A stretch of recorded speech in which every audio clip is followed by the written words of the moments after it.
Chelsea ने अभी अभी दुनिया को चौंका दिया, क्लब वर्ल्ड कप फाइनल में बेमिसाल पसंदीदा पीएसजी को दबा दिया। और यह सब एंजो मारेस्का की बेहद अच्छी तरह से लागू की गई खेल योजना का धन्यवाद है। पीएसजी चेल्सी की अत्यंत गतिशील डिफेंसिव संरचना से निपट नहीं सकी क्योंकि कोई भी खिलाड़ी डिफेंसिव लाइन बनाने के लिए तैयार रहता था।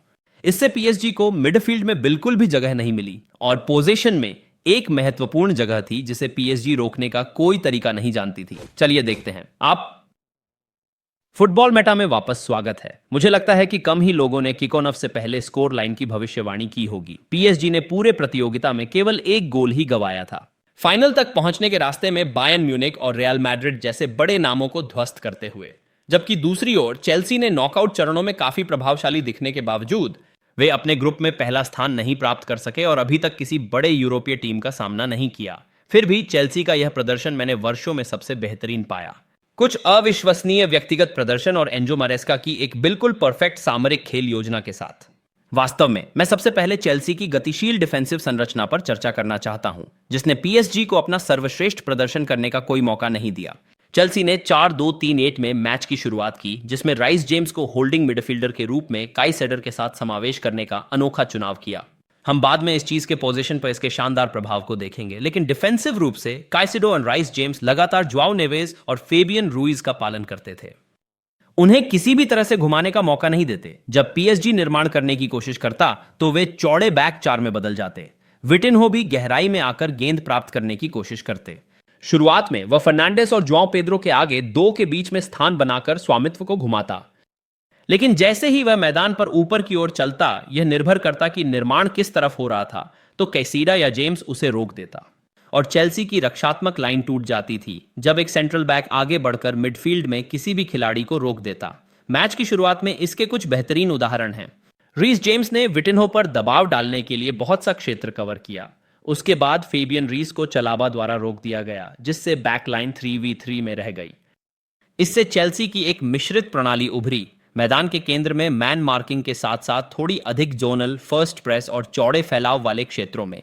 लेकिन और भी दिलचस्प बात यह है कि इससे रक्षात्मक लाइन कितनी अत्यधिक गतिशील हो गई, क्योंकि जैसा कि हम जानते हैं पीएसजी एक ऐसी टीम है जो लगातार घुमाव करती रहती है। खिलाड़ी मिडफील्ड में शुरुआत करते हैं, लेकिन हमले में घूम जाते हैं और आगे के तीनों में गहराई से खेलने की स्वतंत्रता रखते हैं।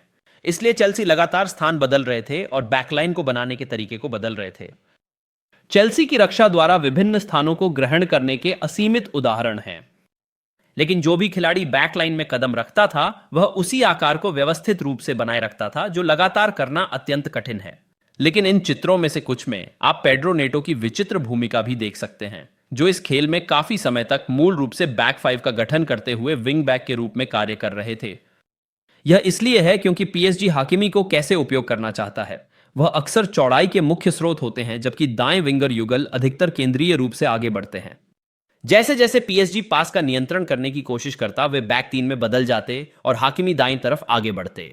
और डिफेंसिव लाइन में नेतो को अधिक बार अपने आप को कुर्बान कराने से कुकुरिया को ड्यू के करीब बने रहने और उनकी रोटेशन को और भी करीब से अनुसरण करने की अनुमति मिली। और इसका यह भी अर्थ था कि अगर कुकुरिया आगे बढ़ते तो बैकलाइन बनाने के लिए एक अतिरिक्त खिलाड़ी उपलब्ध था। पहले हाफ में कुछ मौकों पर पीएसजी इस किनारे पर कुछ स्पेस खोजने में सक्षम रहे, अपने रन के समय का सही अंदाजा लगाकर और पीछे में एक खिलाड़ी ढूंढकर, लेकिन वे कोई महत्वपूर्ण मौके बनाने में असफल रहे। एक गहरे पोजीशन में मैन चेल्सी अक्सर 5-3-2 संरचना में थे और केंद्रीय प्रगति के किसी भी मौके को अवरुद्ध कर दिया। अगर पीएसजी ने केंद्रीय रूप से आगे बढ़ने की कोशिश की तो कैसेडो और रीस जेम्स इस खेल में बिल्कुल परफेक्ट थे और केंद्र में किसी भी खिलाड़ी को जल्दी से दबा देने में सक्षम थे। जैसे पीएसजी को मध्य में जगह खोजने में कठिनाई हो रही थी, देम्बेले डिफेंसिव लाइन से और गहराई में उतरकर गेंद प्राप्त करने की कोशिश कर रहे थे, अक्सर बाएं चैनल के आसपास मंडराते। इस स्थिति में उसने चेल्सी के लिए लचीली रक्षात्मक प्रणाली की वजह से कुछ छोटे मुद्दे पैदा किए। उदाहरण के लिए इस क्लिप में पहले हाफ में हम देख सकते हैं कि कैसे चलाबा ने कदम बढ़ाए। क्वार्ट्स गालिया की केंद्र में गति का पालन करने के लिए आगे बढ़ा और चेल्सी रक्षात्मक रेखा के पीछे फैबियन रूइज की गति को प्रभावी ढंग से नहीं कवर करते हैं। इससे वे पूरी तरह से उजागर हो जाते हैं और हम कहते हैं कि कुकुरेया की शानदार इंटरसेप्शन के चलते बच गए, जो गेंद को बॉक्स के पार वापस रोकने के लिए तैयार हैं। दूसरे हाफ में चेल्सी ने रक्षात्मक रूप से मैदान गहराई में उतर गई, जिससे विटिन्हा जैसे खिलाड़ियों को गेंद पर ज्यादा समय मिला और कुछ अवसरों पर वे सीधे केंद्र से टूट गए। अक्सर इससे कुछ लंबी दूरी के प्रयास या खेल का चौड़ी ओर स्थानांतरण होता था। लेकिन दूसरे हाफ के शुरुआती समय में डेम्बेले से एक बड़ा मौका छोड़कर चेल्सी ने बखूबी रक्षाकारी किया और गोल में सांचेज के शानदार प्रदर्शन से उन्हें मदद मिली।